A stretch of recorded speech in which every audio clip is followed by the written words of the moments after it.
Today is day 11, and we're day 11 of our 30-day personal brand growth plan. And so today we're looking at action step number 1, discover your signature brand, which is part of our Brand Yourself the Expert training program.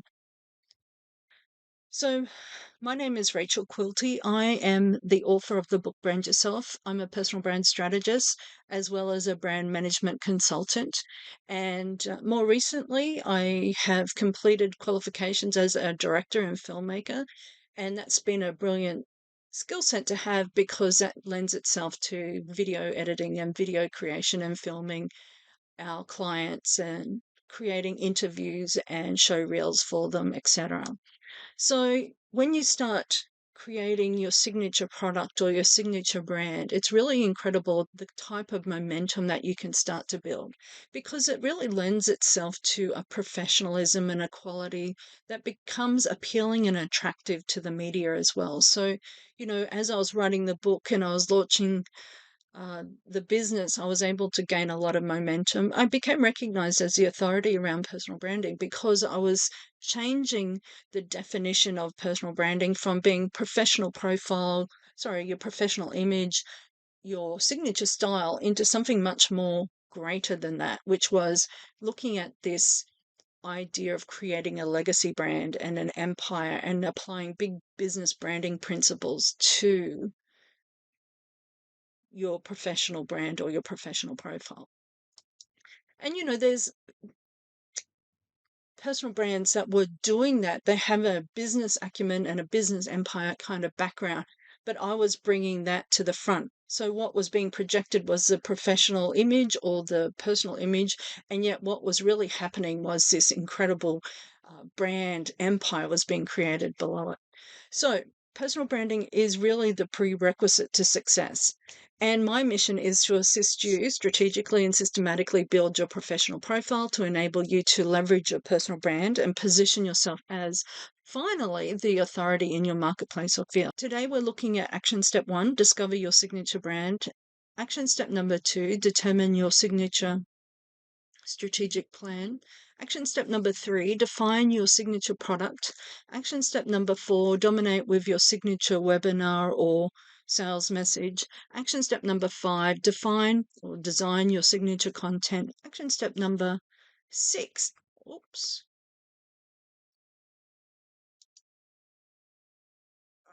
Let me go backwards. Develop your signature brand voice. Action step number 7, devise your signature IP and copyright. Action step number 8, decide your signature business model. Action step number 9, deploy your signature series. Action step number 10, deliver your signature communication plan. And so each of the action steps we're covering off in 2 to 5 minutes. And the idea is that it's just a snippet so you understand what we're looking at and what you would be thinking as part of your growth plan for the 30 days.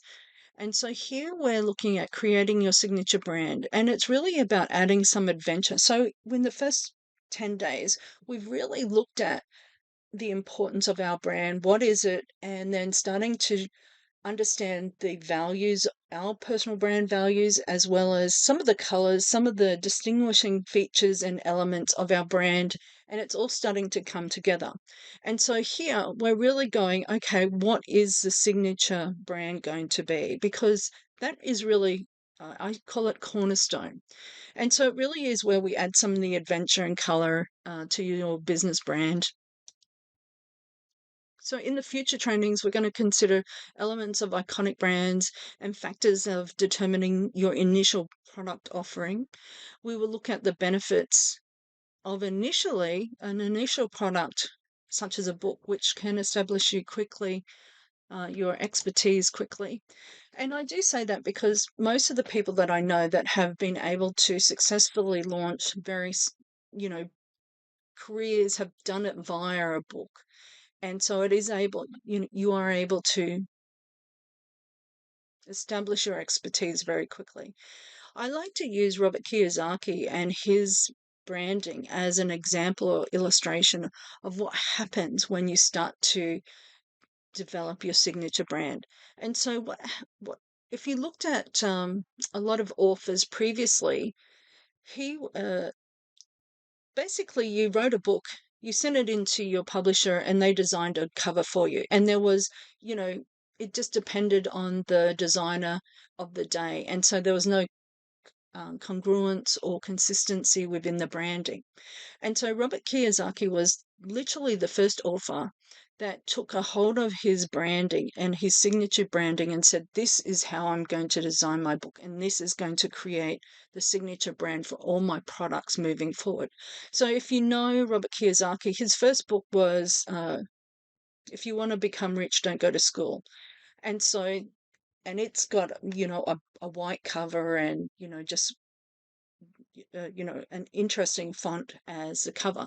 Whereas when we look at Rich Dad Poor Dad, his first book that really launched his brand and his identity in this financial literacy space, it was as a result of really creating this very signature brand that has continued. I mean, the number of books that Robert Kiyosaki has written is quite incredible now. And it's part of an incredible empire.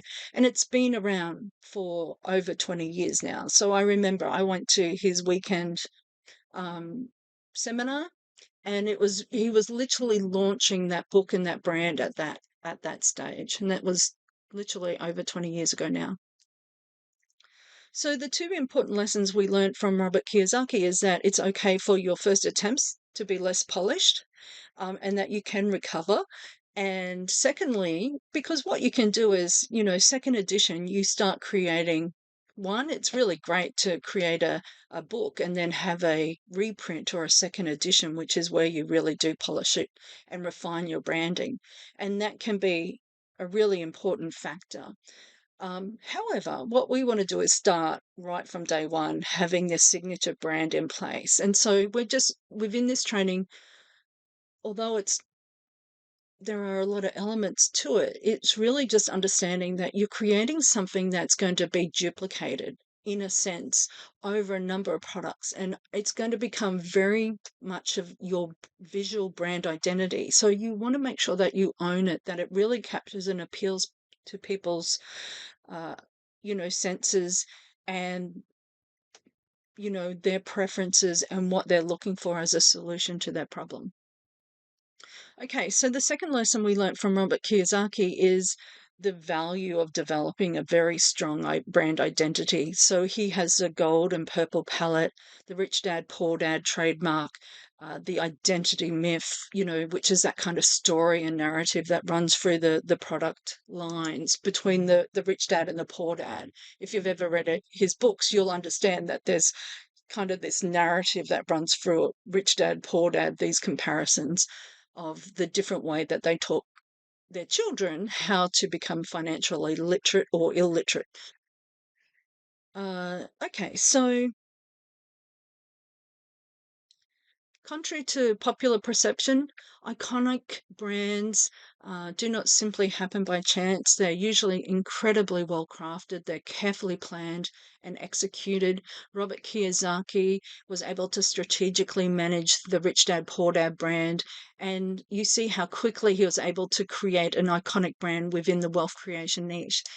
And just quickly, some of those ideas around iconic brands is creating an identity myth, building brand communities, and monitoring your story. At this stage, we're really looking at, what are some of the aspects of top brands that have become literally the checklist, if you will, of how you create a brand that sticks. So when you start critiquing all the iconic brands, all the big brands, there's a number of elements that they all kind of attempt generally to tick off. And so that's what we do in our training. We look at those elements and then we revisit your brand and go, okay, are we able to check that off? Because it's really interesting, because when you start unpacking all these brands and what's consistent amongst them all, there's a few really important factors that we need to consider, as well as the vehicle design, how it kind of mapped into that area. So case studies around some of the biggest brands in the world are very exciting for me to do and look at. And what I know after all these case studies and looking at the different brands and how they've designed them is there are really a number of core elements that they seem to achieve the results from. So the idea is to be able to share that information with you. Okay, so part of as we've said, iconic brands, creating this signature brand, it doesn't just happen, it's carefully managed. And beyond developing it, then we have to go into maintaining that brand image as well. So the brand is your defining point, everything is built off it. And that's why at day 11, we're really looking at how do we create the signature brand that's really going to be something that lasts forever. So we're creating this iconic brand, and we need to ensure that we've got the signature concepts, and then we're kind of refining it as we consider the iconic aspects of a brand.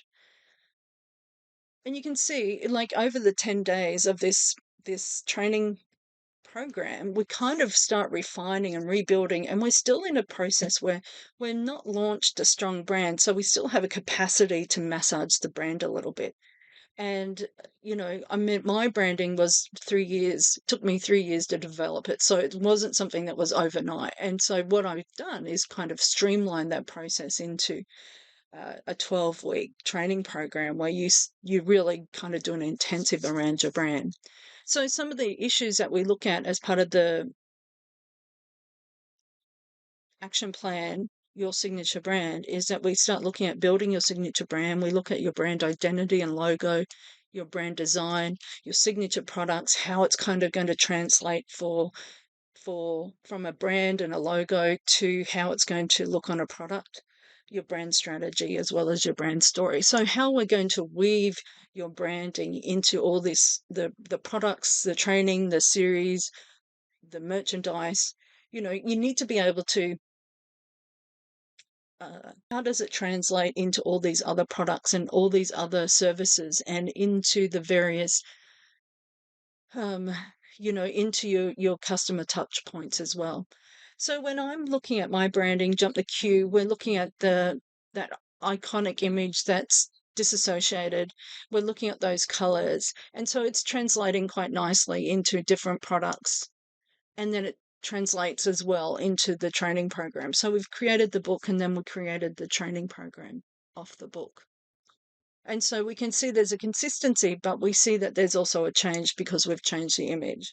And so this is the type of thing that I want you to be thinking about, is like, how do we create this signature brand and making sure that it's really bold and it's exciting, and that we have this kind of theme to it that's makes it a little bit more dramatic than just merely a brand. And it's kind of those little tweaks that it's like the last 10%. If you take the effort to ensure the refining process, that is where it emerges as a beautiful brand. And a lot of people, they rely on their website designer or graphic designer. And so it doesn't have that kind of completion that would take it to the next level. And that's what this process is about. It's taking it to the next level. So I want you to head over to Brand Yourself Blueprint, grab our free resources there. We have a workbook as well as a work journal. Please feel free to complete the work journal. That's a prerequisite for all of our clients. And it certainly is something that gives you an insight into our training programs as well. What kind of information do we deliver and our expectation around your commitment. So a lot of people, well, everyone who's completed the training program has completed the workbook. Work journal.